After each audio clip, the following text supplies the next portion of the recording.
Good morning student, civil engineering JN classes में आप सभी का स्वागत है।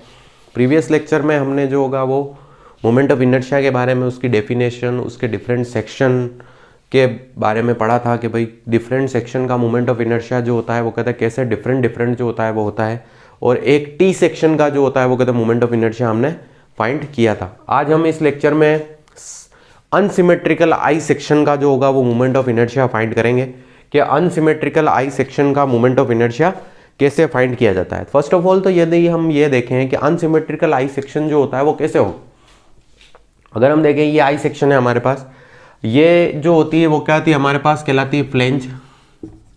ये भी हमारे पास अपर फ्लेंज हो जाएगी, ये लोअर फ्लेंज हो जाएगी, और ये हमारे पास वेब हो जाएगी। ठीक है, तो अगर आपके पास फ्लेंज जो होगी उन दोनों की डायमेंशन जो होती है वो एक नहीं होती है तो वो हमारे पास क्या कहलाता है, अनसिमेट्रिकल आई सेक्शन कहलाएगा। यहाँ पे देखिए एक फ्लेंज जो होती है वो हमारे पास 100/20 mm की है, और दूसरी फ्लेंज हमारे पास जो होती है वो 120/20 mm की जो होती है वो फ्लेंज आ रही है।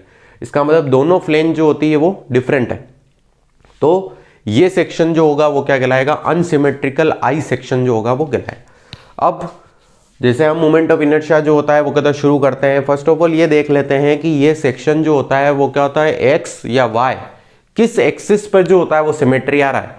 तो यदि हम वाई की बात करें तो देखिए वाई में अगर हम यहाँ से इसको इस सेक्शन पे जो होता है वो डिस्ट्रीब्यूट करें तो इक्वली डिस्ट्रीब्यूट हो रहा है दोनों तरफ, मतलब वाई में डिस्ट्रीब्यूट हो रहा है, इसका मतलब एक्स बार डायरेक्ट निकलेगा हमारा।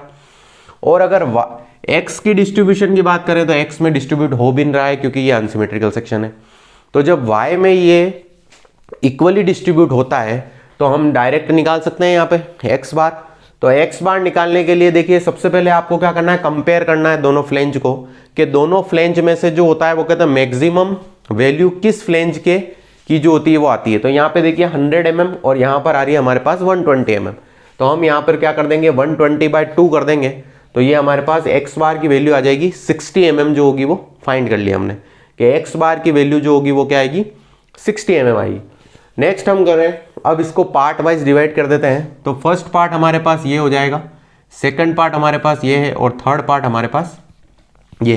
तो फर्स्ट पार्ट की बात करें, देखिए एरिया कैसे निकलेगा, b × d, तो 100 × 20। अब y1 जब हमने टी सेक्शन जो होता है प्रीवियस लेक्चर में डिस्कस किया था तब भी हमने ये बात करी थी कि हमें हमेशा बेस से चलना है।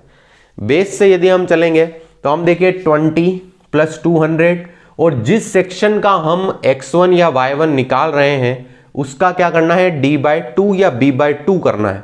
तो अभी हम d के रेस्पेक्ट में चल रहे हैं तो यहां पर क्या कर देंगे, d/2 कर देंगे। तो देखिए 20 + 200 + 20/2 कर देंगे, तो ये हमारे पास 230 mm आ गए। इसी तरह से पार्ट सेकंड पर अगर हम चलें तो 200 × 20 4000 mm²। y2 की बात करें तो 20 + 200/2, सेकंड वाले सेक्शन पे चल रहे हैं तो उसका d/2, तो 20 + 200/2 120 mm आ जाएगा। पार्ट 3 की अगर हम बात करें तो A3 अगर हम देखें तो 120 × 20 इक्वल टू आ जाएगा हमारे पास 2400 mm², और y3 इक्वल टू जो होगा वो क्या आ जाएगा हमारे पास 20/2, जिसको हम 10 mm जो होगा वो कहेंगे। ठीक है, तो जिस भी सेक्शन का आप जो होता है y1 y2 y3 निकाल रहे हैं उसका d/2 या b/2, अब हमें यह जो होता है वो देखना है कि हम d के रेस्पेक्ट में चल रहे हैं या फिर b के रेस्पेक्ट में जो होता है वो चल रहे हैं। ये सब वैल्यू निकालने के बाद हमारे पास जो होगा y का फॉर्मूला हम जानते हैं, a1 y1 + a2 y2 + a3 y3 upon a1 + a2 + a3। तो ये सारी वैल्यू हम इसमें पुट करेंगे तो हमारे पास y बार की जो होती है वो वैल्यू आ जाएगी। इतना जो होता है वो कहता है आप कॉपी कर लीजिए, फिर हम आगे चलते हैं।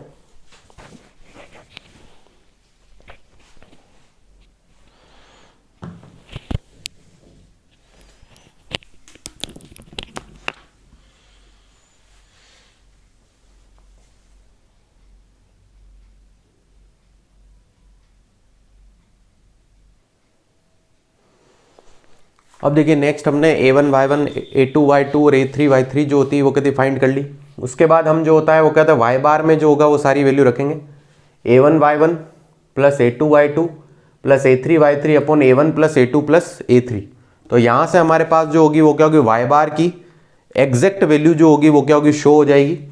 यहाँ से हम Ix(x1) इजिकल टू जो होगा वो क्या हो जाएगा, Ig प्लस A1H1 स्क्वायर। तो Ig हमारे पास कितना है, 100 इंटू 120 का cube divide by 12, BD cube by 12, plus area जो होगा वो क्या हो जाएगा 2000। फिर यहाँ से अगर हम देखें y बार की वैल्यू देखिए आप 114.76 है, y1 की वैल्यू 230 है। तो मैंने ये पहले भी कहा था कि जो मैक्सिमम वैल्यू होगी उसमें से मिनिमम वैल्यू माइनस करनी पड़ेगी। तो 230 माइनस 114.76 का स्क्वायर, तो हमारे पास ये वैल्यू आ जाएगी। सेकंड अगर आप आते हैं तो BD क्यूब बाई 12, 20 इंटू 200 का क्यूब डिवाइड बाई 12 हो जाएगा। सेकंड A2 हमारे पास 4000। अब वापस देखिए y2 और y बार को देखना हमको, तो 120 माइनस 114.76 का स्क्वायर हो जाएगा, तो ये वैल्यू आ जाएगी। सर थर्ड हम चले Ixx3 पे, तो वापस हमारे पास BD क्यूब बाई 12, फिर A3 की वैल्यू हमारे पास 2400 आ जाएगी। फिर यहाँ पर y बार और y3 को वापस हम देखें तो 114.76 माइनस 10 का स्क्वायर हो जाएगा, तो हमारे पास ये वैल्यू आ जाएगी।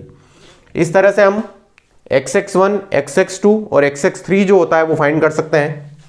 BD cube by 12, BD cube by 12 और BD क्यूब बाई 12, ठीक है।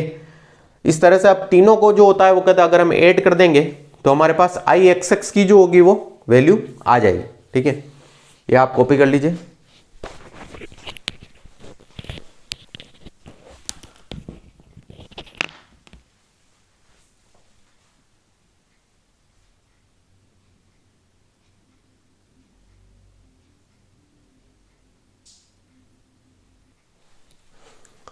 नेक्स्ट में हम देखेंगे कि Ixx जो हमने निकाला है Xx1, Xx2, Xx3 तीनों को जो होता है वो कहते हैं हमने ऐड कर दिया, तो हमारे पास आया 66.48 इंटू 10⁻6। Iyy पे भी हम देखें, आप देखिए x बार डायरेक्ट निकला था, मतलब हमारे पास H1, H2, H3 की वैल्यू 0। तो यहाँ पर DB cube, DB cube, DB cube, DB cube by 12, DB cube by 12, DB cube by 12 he value आएगी। तो इन तीनों को जो होता है वो कहते हैं हम ऐड कर देंगे, तो 4.68 इंटू 10⁻6 mm4 जो होगा वो आएगा, ठीक है। तो इस तरह से जो होता है वो कहता है हमने इसमें जो होता है वो कहता है अनसिमेट्रिकल आई सेक्शन का जो होता है वो कहता है मोमेंट ऑफ इनर्शिया हमने फाइंड किया है, ठीक है। तो आप इनको जो होता है वो कॉपी कर लीजिए।